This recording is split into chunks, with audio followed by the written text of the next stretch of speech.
ஆட்சி அதிகாரம் கிடைக்கும் போதெல்லாம் தமிழர்களுக்கும் தமிழுக்கும் பெருமை சேர்ப்பதை முதன்மையாக கொண்டுள்ளது பாஜக.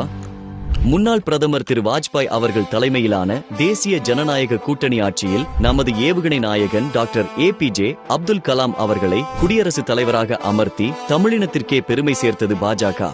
2014 பிரதமர் திரு நரேந்திர மோடி அவர்கள் தலைமையிலான பாஜக அரசு மத்தியில் அமைந்த பிறகு திரு பொன் ராதாகிருஷ்ணன், திருமதி நிர்மலா சீதாராமன், திரு ஜெய்சங்கர், திரு எல் முருகன் ஆகியோரை மத்திய அமைச்சர்களாகவும், திரு சதாசிவம், திருமதி தமிழிசை சவுந்தரராஜன், திரு இல கணேசன் ஆகியோரை ஆளுநர்களாகவும் அமர்த்தி பெருமை சேர்த்து வரும் நிலையில் தற்போது முன்னாள் தமிழக பாஜக தலைவரும் மகாராஷ்டிரா ஆளுநருமான திரு CP ராதாகிருஷ்ணன் அவர்களை தேசிய ஜனநாயக கூட்டணியின் துணை குடியரசுத் தலைவர் வேட்பாளராக அறிவித்து தமிழர்களை பெருமைப்படுத்தியுள்ளது.